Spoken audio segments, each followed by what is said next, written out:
Welcome back to the County News Podcast. I'm Nicole Weissman. And I'm Charlie Ban. And 3.6 million Americans work for county governments, right, Charlie? That's right. It's 2% of the overall workforce. And that's why County News is doing a spotlight on the county workforce. I have to imagine this is a topic everyone's going to be very interested in because maintaining that workforce, maintaining an exceptional workforce is always a challenge and always a priority for counties. Who did you talk to for this episode? Aundrea Cordle. She is the County Administrator for Fairfield County, Ohio. Fairfield County, Ohio is distinctive for having the largest number of county staff graduate from the High Performance Leadership Academy. They've had more than 300 county staff members complete the program. That's awesome. And later you're going to talk to Spencer Taylor, National Program Director for NACo Edge. NACo Edge has an entire pillar of solutions for counties focused on professional development. She's going to talk about the High Performance Leadership Academy as part of that constellation of supporting professional development. And she's not just a national program director, she's an HPLI graduate herself.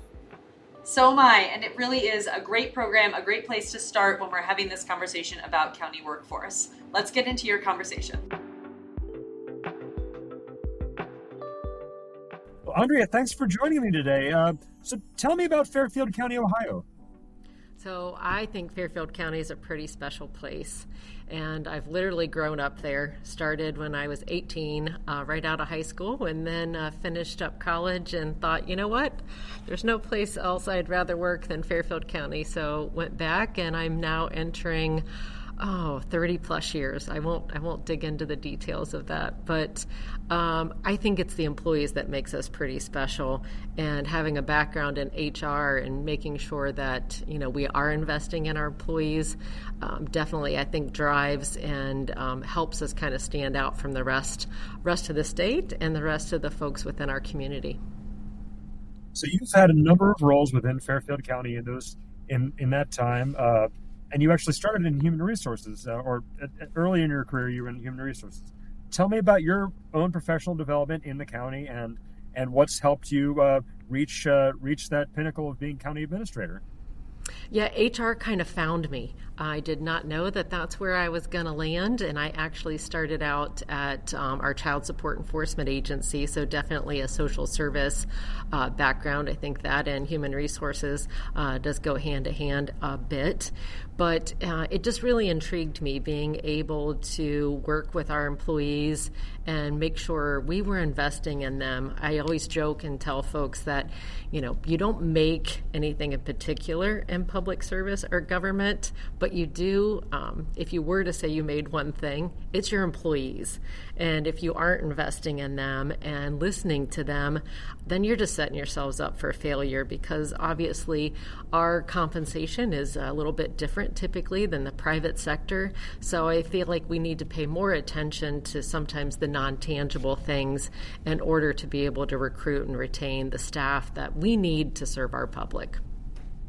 What's the workforce look like in Fairfield County? How many FTEs? How many part-timers? What are you looking at there? Yeah, we're about 1,000 altogether with our part-time and our full-time, a little over 900 some in our full-time employees there.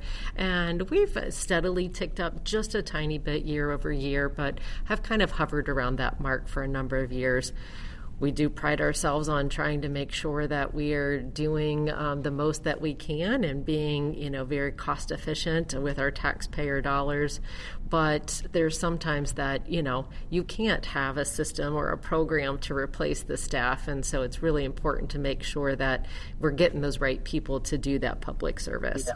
Your general philosophy on professional development and some of the opportunities that you've made available to Fairfield County employees. Well, when I started, it was definitely not the thing in public sector to be investing in training and education and development for the staff. And so I've got to see that change over time. And I hope that people have seen me in my role as being an advocate for that.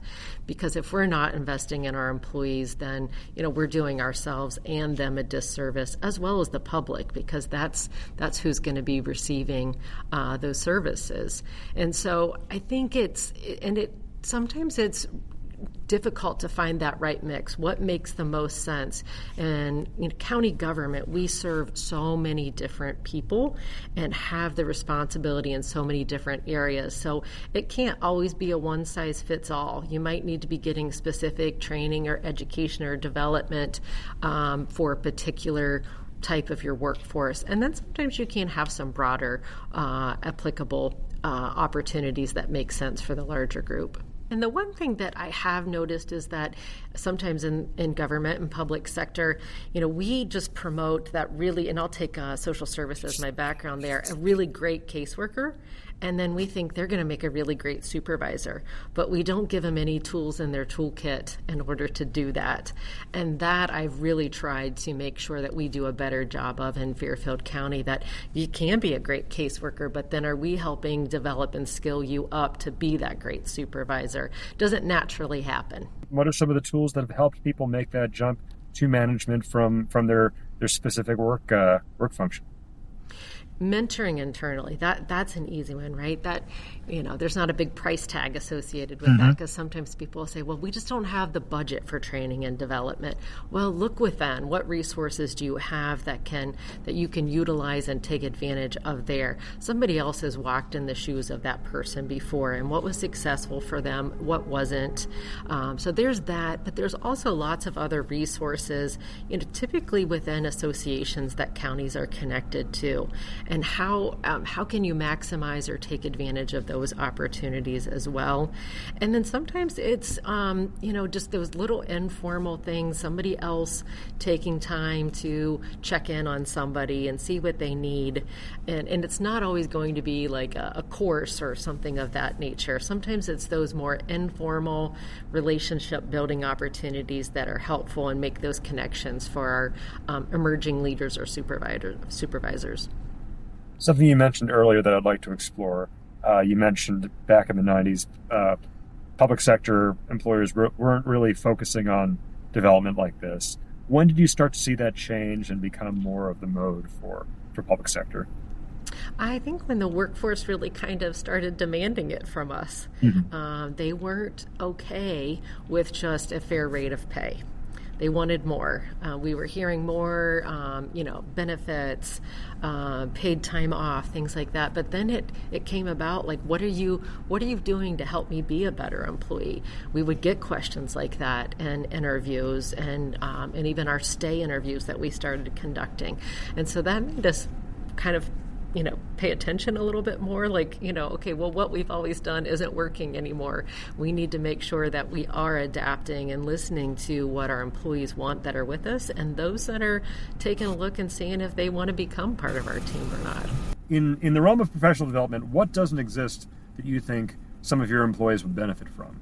I think that customer service in the public service world could use some extra attention. You have your you have your customer service in the retail world.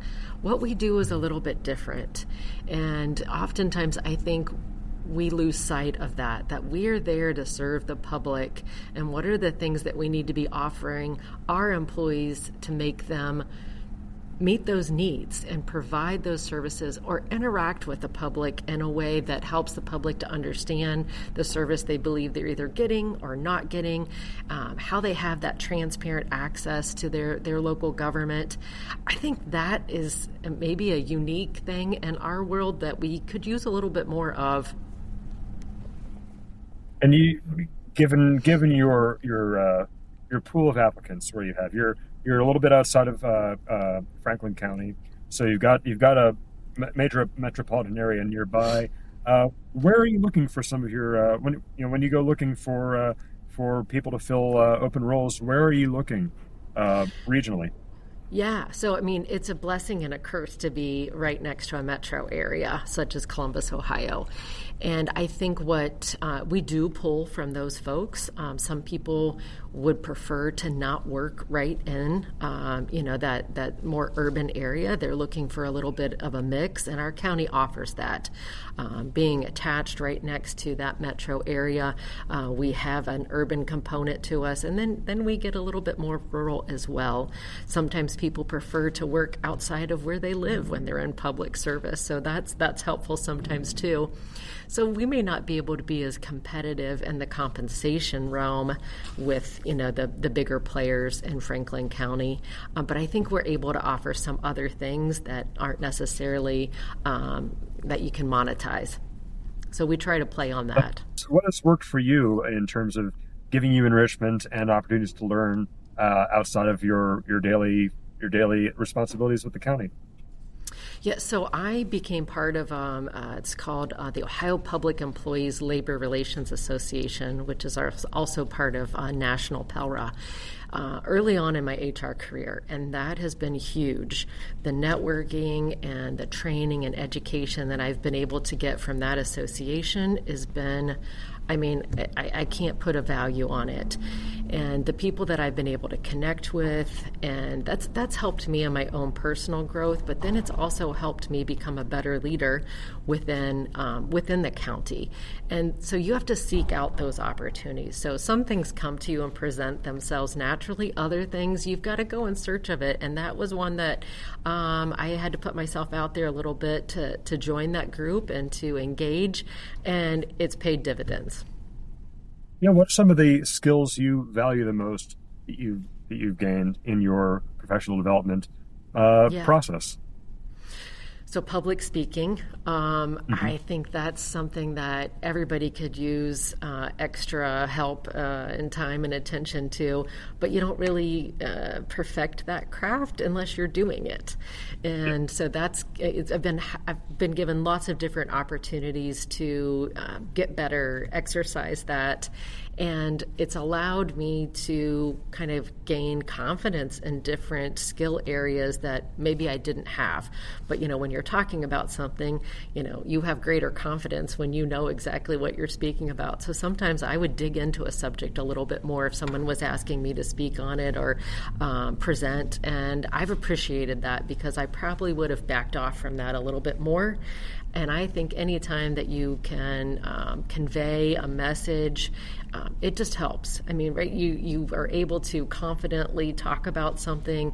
Maybe it's a small group, a large group. I think that really helps you in your own personal development, but also then inspires that trust and confidence in your organization or whatever it is your role is. Fairfield County is prolific in its participation in the High Performance Leadership Academy. When I checked with HPLA what their numbers were, you had about 300 graduates.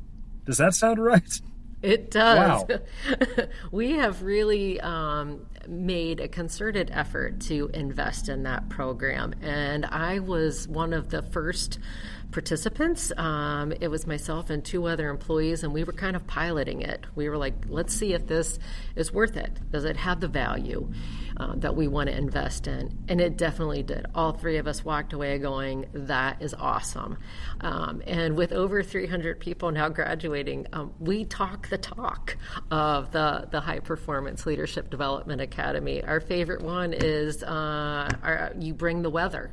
And what weather are you bringing? It's talking about your attitude, kind of your frame, what vibe are you giving off? And so that's been awesome to kind of see that. And, we've just signed up, I think, 35 more people for the coming year. It's exciting that people hear about it and they're like, how do I get to take that? And, we kind of set that schedule for the year. So right now we've already set it for 26. And I have to tell people you're on a waiting list, and they're like, okay, please get back with me as soon as you know if there's a vacancy. Yeah, and our county leadership, so, we have a number of different elected officials, but they all have embraced it too. And the county commissioners have made the decision to budget for that. They're not looking for the departments themselves to have to put that into their budget. They've said, we value this, and we're going to just make it available. And we even make it available outside of our general fund budgets. And those folks are so very appreciative of it, and they're reaching out to me me before I'm contacting them to see if they want to sign up. So it's definitely something that is caught on, and I think that I haven't found anything else quite like this, that people are coming to me and seeking to make sure that they're able to be a part of this, and then talking about it amongst themselves without us. Like, it's nothing forced. It's organically happening. That was Aundrea Cordle, the Fairfield County Administrator. I'm joined now by Spencer Taylor. She's the National Program Director for NACo Edge, which includes a partnership with the Professional Development Academy that runs the High Performance Leadership Academy. Spencer, tell me a little bit about the HPLA program, where it came from, and what it entails. Yeah, absolutely. Thanks, Charlie. So the High Performance Leadership Academy came from a demand for membership for leadership development training for county staff. We've had this partnership for 5 years at this point, but we've put through over 15,000 county officials. That includes elected officials like supervisors and commissioners, as well as row county staff such as county clerks, county recorders, county coroners. Really all sorts of employees in the county space have gone through the program, and it continues to receive a Net Promoter Score in the 90s. We get tons of feedback that it really has helped county employees and county staff members just grow and become better leaders for their communities. What's the structure of the course? What does it all entail? What does a participant go through when they join the HPLA? Yeah, absolutely. So it is designed to be fully remote.